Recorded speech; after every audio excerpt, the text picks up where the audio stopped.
Welcome to The Conversation. My name is Brendan Malone, and in this episode I want to talk about 4 abuses of the word community.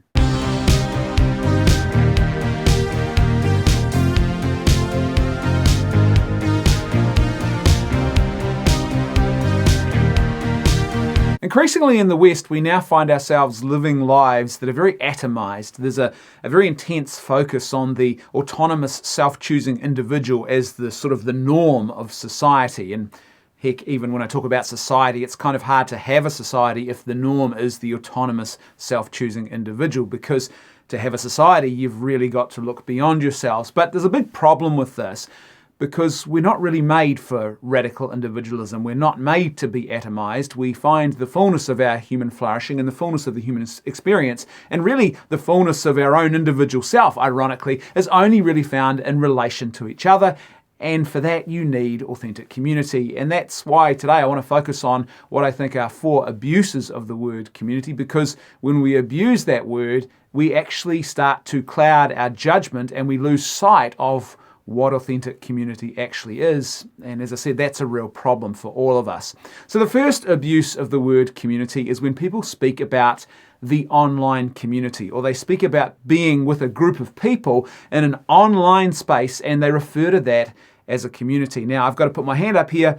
I'm guilty of doing this, and it's a trap that I constantly find myself making, speaking about the online community or the community on my YouTube channel or whatever it might be. But here's the problem with that. The problem is that for community to be actual authentic community, there has to be actual communing between persons. We need to be present with people and communing with them in a personal, face-to-face, flesh and blood kind of way. I think a lot of us experience the reality of this and the important distinction here. It's a subtle but very powerful one during the COVID lockdowns. Hopefully you're not in a place right now where you're still under lockdown, but if you are, you will know probably even more than others what that actually means when we all sort of migrated onto Zoom for work meetings, for family gatherings, for social drinks, quote unquote, all these things that were happening on Zoom. And despite the fact that it was a sort of a necessary evil and a great way to still, I guess, keep in communication with each other, we all knew that there was something distinctly different about sitting and staring at a screen and looking at pixels and pixelated representations of other people. Even though we could see them on video, even though we could hear their voices, we knew there was just something very different about not being present in the room with those people. So an essential component of community is actual communing in person with people, being present with people to experience the joys and the trials and the struggles and to hear them and to see them and to commune with them face to face. The second abuse of the word community is the way in which the word collective is often now substituted for the word community. They are not the same thing at all. So a collective is simply a group of people who share a particular trait in common. It could be an identity trait. So for example, you hear people talking about the LGBT community or the black community. It could be a particular interest that they have in common, an activity that they have in common. So people talk about the gaming community, the rugby community, whatever it might be. The simple fact is that what you're describing there is a collective, a group of people who are collectivized by you based on some particular trait that they share in common. But that's not the same thing as a community. Those people might be collectivized by us and they might share a particular trait in common, but to have community, there's actually got to be a shared commitment to the good of the other. There's got to be something more than that. There is a genuine commitment to the good of the other, a genuine commitment and a way of seeing the world and a vision of reality that is shared by all who are part of that community. To talk of, for example, the online gaming community implies that those people are all committed to the good of each other just because they share that trait in common, that they all have a sense of awareness and a shared vision of reality, that they see the world the same way, that they that they all come to issues in a very similar way because they're all viewing the world through that same particular lens, and there's an understanding of the commitment to the good of each other. But in actual fact, when we do that to people, when we collectivize them in that way, we fail to recognize all of the various unique differences and other things that will actually would divide them, if you like, would indicate that they're not actually a community at all, rather they are a collective that we've grouped together. This is a very big problem today. There is a real tendency towards collectivism. This is a very Marxist way of looking at the world, collectivizing people into groups and then assuming that they are all in the same sort of situation. And what we've done, I think, is when we think of collectives in this way, we sort of in relation to community and use the community to describe a collective, is we're now abusing the word community in the process as well. The third abuse of the word community is the phrase the global community. Now, this is an offshoot of globalization, which was hugely popular and trucking along, I would say, probably quite nicely until a certain virus that came out of China hit the world. And then all of a sudden, a lot of people realized, oh, heck, globalization does actually have some pretty serious downsides. In this case, it creates very easy pathways for the transmission of deadly diseases. But the reality is that one of the offshoots of this sort of modern obsession with globalization, as if it's the best way to be and to live, is that we started referring to the global community. In actual fact, there is no such thing as the global community. It is a literal impossibility. Sebastian Junger, in his book Tribe, he talks about the fact that the research indicates that authentic community and meaningful community, like a genuine community, can only really thrive in groups of people, about sort of 60, 70, 80 people. I've seen other research indicating that it could get as high as 100 people, but beyond that, there seems to be a general agreement that beyond about 100 people max, your community actually starts to break down. Why? Because you can't form meaningful relationships with any more people than that.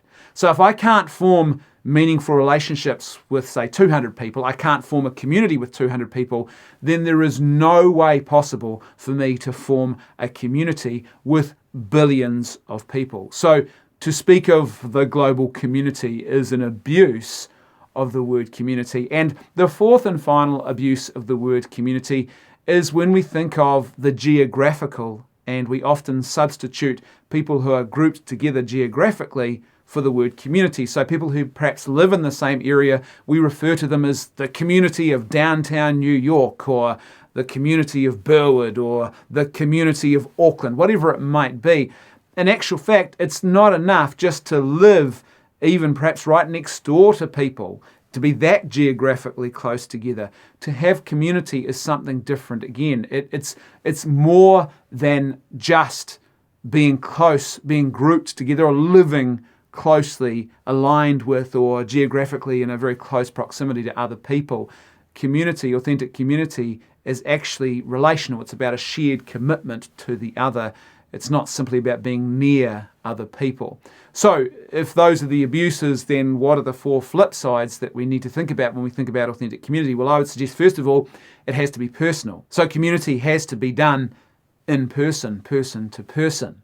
Now, that's not to say that there's necessarily anything wrong with, an online group that you might be part of, or using Zoom as a substitute, but ultimately those things really need to be the icing on the cake. And for authentic community to be formed, it has to be done. We have to commune with people person to person, be present with them and journey with them in a very tangible way. There's something profoundly different and unique about being present face to face with a person as you experience their joys or their tribulations, or just have a conversation about their day, than having a barrier, like a pixelated barrier of a couple of computer screens or some devices between each other, and using a communications tool to do that. Number two, there needs to be a shared vision of reality and the common good, and a genuine commitment within a community to that common good and to the well-being of others within the group. It's not just about me. I don't see a community as me and as the starting reference point. A community is something I give myself to. Consumerism is what I do when I come to something and expect it to give me something. That's not what community is. It gets in the way of community. So it has to have a shared vision of reality, a shared vision of the common good, and a shared commitment to the common good and to the good of the other members of that community. It's not just enough that we share a particular identity trait in common. Number 3, it has to be relational. There has to be sort of meaningful relationship and connection with other people, that it's not just I happen to be close to them or in close proximity. We actually have a genuine and meaningful relationship together. There's something more going on there. We are experiencing life together. We are experiencing the joys and the sufferings, the highs and the lows, in the mundane as well. There's probably going to be, or there has to be really, rest and festival together as part of that. We have a rhythm to our lives, and we celebrate the things that should be celebrated, and we do that. It's a very relational kind of thing.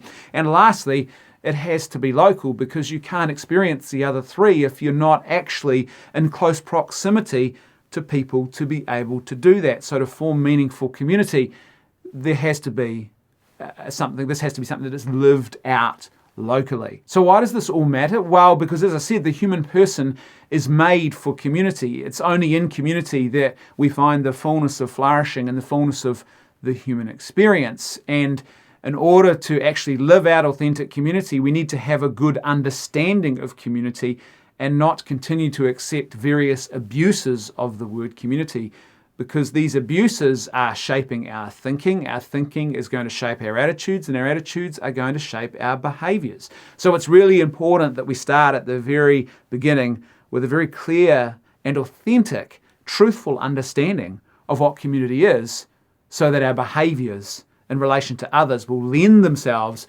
towards forming and fostering authentic community, and not this radicalized individualism and atomization of individuals, which does great harm to all of us.